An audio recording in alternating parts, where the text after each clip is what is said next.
सुदर्शन चक्र दुनिया का सबसे शक्तिशाली शस्त्र जिसने दुनिया से काफी सारी बुराइयां मिटाई और पापियों का नाश किया। महाभारत काल में चाहे समय को रोकना हो या शिशुपाल का वध करना हो, इस चक्र ने भगवान श्री कृष्ण का खूब साथ दिया। लेकिन एक दिन अचानक ये चक्र गायब हो गया और तब से यही सवाल था कि आखिर ये चक्र गया कहाँ। दोस्तों, आज हम आपको बताएंगे कि कैसे इतना शक्तिशाली चक्र कहाँ गायब हो गया। सुदर्शन चक्र हिंदू माइथोलॉजी के हिसाब से दुनिया का सबसे शक्तिशाली हथियार है। ये कोई आम हथियार नहीं है, ये एक ऐसा हथियार था जो दुश्मन को एक ही पल में सर्वनाश कर सकता था। ये भगवान विष्णु का शस्त्र था जिसे भगवान विष्णु और उनके अवतार ही धारण कर सकते थे। ऐसा हथियार जिसका निशाना कभी नहीं चूक सकता था। भगवान कृष्ण जिस कारण भी सुदर्शन चक्र को छोड़ते थे, ये चक्र वही काम करके आता था। सुदर्शन चक्र एक ऐसा अचूक अस्त्र था जिसे छोड़ने के बाद ये लक्ष्य का पीछा करता था। ये आजकल के मिसाइल, रॉकेट, इस सब चक्र के आगे बहुत कमजोर थे। सुदर्शन चक्र भगवान विष्णु के मन की बात सुनता था और उन्हीं की आज्ञा मानता था। पुराणों के मुताबिक ये चक्र किसी तरीके से नहीं चलाया जाता, बल्कि ये तो इच्छा शक्ति के हिसाब से काम करता था। ये चक्र कभी गलती नहीं करता था। जिसे मारने के लिए इसका इस्तेमाल किया जाता था, ये उसी को मारकर वापस लौटता था। इस वजह से भगवान विष्णु इसे सोच समझ कर इस्तेमाल करते थे। महाभारत के युद्ध में भी श्री कृष्ण ने आखिरी बार इस शस्त्र का इस्तेमाल किया था। उसके बाद सुदर्शन चक्र के इस्तेमाल का कभी कहीं जिक्र नहीं मिलता था। आखिर कहाँ गया शक्तिशाली चक्र, बताएंगे दोस्तों आपको। लेकिन उससे पहले जानते हैं कि ये चक्र दिखता कैसा था और भगवान विष्णु को आखिर ये मिला कहां से। इस चक्र की आकृति को लेकर भी पुराणों में अलग अलग वर्णन मिलता है। ऋग्वेद के मुताबिक सुदर्शन चक्र एक गोल चक्र है जिसमें 108 ब्लेड्स हैं। ये चक्र कई योजन की दूरी तय कर सकता है। एक योजन में करीब 8 माइल्स होते हैं। वामन पुराण के मुताबिक इसका केंद्र वज्र से बना हुआ है। इसके केंद्र में 12 तीलियां हैं तो वहीं 6 नाभि हैं। 12 तीलियां 12 महीनों को दिखाती है तो 6 नाभि 6 ऋतुओं को दिखाती है। वहीं सुदर्शन चक्र के अस्तित्व को लेकर भी हर किसी के अलग अलग मत हैं। मान्यताओं के मुताबिक ये चक्र भगवान विष्णु की तर्जनी उंगली में, वहीं भगवान श्री कृष्ण के हाथ में अंगूठी की तरह समाया हुआ था जो लगातार घूमता रहता था। ऋग्वेद के मुताबिक ये कोई चक्र था ही नहीं, ये एक समय का चक्र था जो लगातार चलता रहता था। जब भी भगवान विष्णु को समय में फेरबदल करना हो या फिर किसी को उसके पापों की सजा दिलानी हो तो भगवान विष्णु और उनके अवतार इस चक्र के जरिए समय को रोक देते थे। मान्यताओं के अनुसार जब भगवान को किसी पापी का नाश करना होता था तो भगवान समय के चक्र में जाकर दुश्मन को निहत्था कर देते थे और फिर उस पर वार करते थे। भगवान विष्णु इस चक्र को अपनी इच्छा शक्ति के मुताबिक प्रकट करते थे।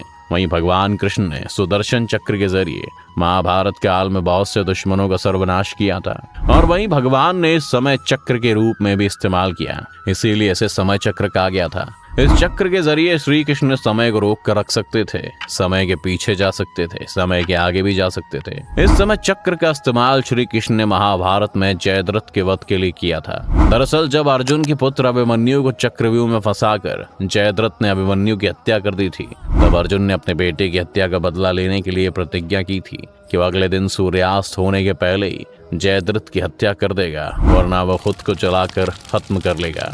अगले दिन कौरवों की सेना शाम तक जयद्रथ की रक्षा करती रही और अंत में जब अर्जुन निराश हो गया तब भगवान श्री कृष्ण ने अपनी माया की और कुछ देर के लिए सूर्य को छिपा दिया ताकि कौरवों को भ्रम हो सके। जब कौरव बहुत खुश हुए और अर्जुन बहुत निराश, तब कृष्ण ने अपनी माया समेट ली और सूर्य को वापस उदय कर दिया। ये देखकर जयद्रथ घबरा गया और उसे अपनी मौत सामने दिखने लगी। तब अर्जुन ने अपने बेटे की मौत का बदला जयद्रथ को मारते हुए लिया। उस समय श्री कृष्ण ने सुदर्शन चक्र के जरिए समय को कुछ पल के लिए रोक दिया था और कौरवों को भ्रमित कर दिया था। इसके अलावा जब अर्जुन युद्ध से घबराए हुए थे और वो युद्ध में भाग नहीं लेना चाहते थे और दुखी थे, तब उनको उनके कर्तव्य का ज्ञान कराने के लिए श्री कृष्ण ने उन्हें गीता का उपदेश दिया था। उस समय भी श्री कृष्ण ने अर्जुन को गीता का ज्ञान देते हुए समय को सुदर्शन चक्र की सहायता से रोक दिया था और अर्जुन को ये ज्ञान दिया था। बाद में उन्होंने इसी चक्र की मदद से वापस सब कुछ पहले जैसा ही कर दिया था। दोस्तों, इन्हीं सब बातों को लेकर लोगों के अलग अलग मत हैं। कुछ का कहना था कि ये चक्र भौतिक हथियार था ही नहीं, ये तो बस भगवान विष्णु की इच्छा शक्ति से पैदा होता था और भगवान विष्णु इसे जिस तरह से चाहे इस्तेमाल कर सकते हैं। ये भगवान विष्णु की इच्छा शक्ति से पैदा होने के बाद हवा और आग के संयोग से अपना काम करता था। वहीं कुछ लोगों का मानना था कि सुदर्शन चक्र एक भौतिक हथियार था जो भगवान विष्णु और उनके अवतारों को ही मिलता था और सिर्फ वही से चलाने की विधि जानते थे। पौराणिक कथाओं के मुताबिक सुदर्शन चक्र की उत्पत्ति को लेकर अलग अलग कथाएं जुड़ी हुई थी। शिव पुराण के मुताबिक एक भौतिक अस्त्र ही था और ये विज्ञान के मुताबिक बहुत शक्तिशाली बनाया गया था। इस चक्र की उत्पत्ति के लिए कई सारी कथाएं फेमस हैं, पर सबसे ज्यादा प्रचलित ये कथा है कि चक्र भगवान शिव ने भगवान विष्णु को दिया था। दरअसल एक बार राक्षसों ने देवताओं का जीना दुश्वार कर दिया था। वो हर जगह लोगों को परेशान करते रहते थे और देवता ऐसी बात से दुखी थे। तब सभी देवता मिलकर भगवान विष्णु के पास गए और उनसे मदद मांगी कि वो राक्षसों को मार सकें। तब भगवान विष्णु ने जब उन राक्षसों को मारने की कोशिश की, तब उन्होंने देखा कि राक्षसों के पास एक अनोखी शक्ति थी।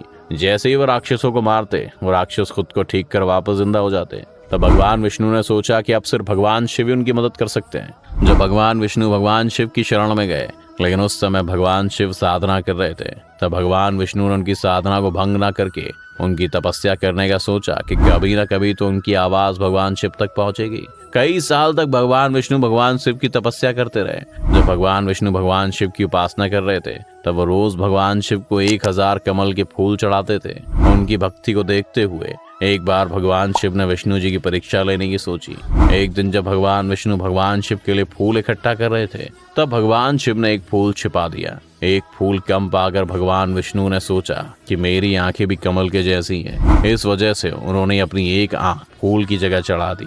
ये देखकर भगवान शिव बहुत खुश हुए और उन्होंने भगवान विष्णु को सुदर्शन चक्र दिया, जो एक ही पल में किसी भी दुश्मन का सर्वनाश कर सकता था। तब से ही भगवान विष्णु के पास ये चक्र मौजूद था। सुदर्शन चक्र 2 चक्रों से मिलकर बना था, जो लगातार अलग अलग दिशाओं में घूमते रहते हैं। शिव पुराण के मुताबिक इसमें 108 नहीं बल्कि 10 लाख ब्लेड्स हैं। पौराणिक कथाओं के मुताबिक यही कथा सबसे ज्यादा प्रचलित थी। वैसे दोस्तों, इस चक्र को लेकर और भी कथाएं हैं। पुराणों के मुताबिक ये चक्र विश्वकर्मा ने बनाया था। सूरज के तेज से विश्वकर्मा ने 3 चीजों को बनाया था, जिनमें सुदर्शन चक्र, पुष्पक विमान और त्रिशूल शामिल था। वाल्मीकि रामायण में वर्णन है कि भगवान विष्णु ने चक्रवन नाम के पहाड़ पर हायग्रीव नाम के राक्षस को मार दिया था और उससे विश्वकर्मा द्वारा बनाए गए चक्र को छीन लिया, ताकि इसका कोई गलत इस्तेमाल ना कर सके। पर दोस्तों, ये बात सही नहीं मानी जाती, क्योंकि पौराणिक कथाओं में ये बात का उल्लेख था कि इस चक्र को भगवान विष्णु के अलावा कोई और नहीं चला सकता था, ना ही इसे चलाने की विधि जानता था। कुछ शास्त्रों में ये भी लिखा था कि इसे भगवान बृहस्पति ने बनाया था। उन्होंने चक्र ब्रह्मा, विष्णु, महेश तीनों की शक्तियों को मिलाकर बनाया था और अंत में उसे भगवान विष्णु को सौंप दिया गया। ये कथाएं दोस्तों कुछ मतों में सही नहीं लगती। लोगों का मानना था कि भगवान विष्णु ने चक्र खुद ही पैदा किया था, क्योंकि वो खुद को चक्रधारी मानते थे। ये तो सभी मत इस चक्र की उत्पत्ति को लेकर हैं, लेकिन जो बात आज भी रहस्य बनी हुई है वो ये है कि आखिर ये सुदर्शन चक्र आज कहाँ है। भगवान विष्णु का भगवान कृष्ण के बाद कोई अवतार नहीं हुआ, ना ही उनके बाद कभी इस चक्र का कोई उल्लेख हुआ है। दोस्तों, इस सवाल का एक जवाब भविष्य पुराण में मिलता है कि जब श्री कृष्ण ने अपनी देह त्यागी, तब ये चक्र भी उनके साथ ही धरती में समा गया और आज भी ये वही है। कलयुग में अपराध बढ़ जाने पर जब भगवान विष्णु कल की अवतार लेकर वापस आएंगे, तब ये चक्र भी उनको मिल जाएगा, क्योंकि ये चक्र चक्रधारी विष्णु जी का ही था। तो दोस्तों, ये थी सुदर्शन चक्र के बारे में पूरी जानकारी। दोस्तों, आप सुदर्शन चक्र को लेकर क्या सोचते हैं, हमें कमेंट सेक्शन में जरूर बताएं। अगर आपको वीडियो पसंद आए तो इसे लाइक और शेयर जरूर करें। साथ ही अगर आप चैनल पर नए हैं तो इसे सब्सक्राइब करना और बेल आइकन दबाना बिल्कुल ना भूलें।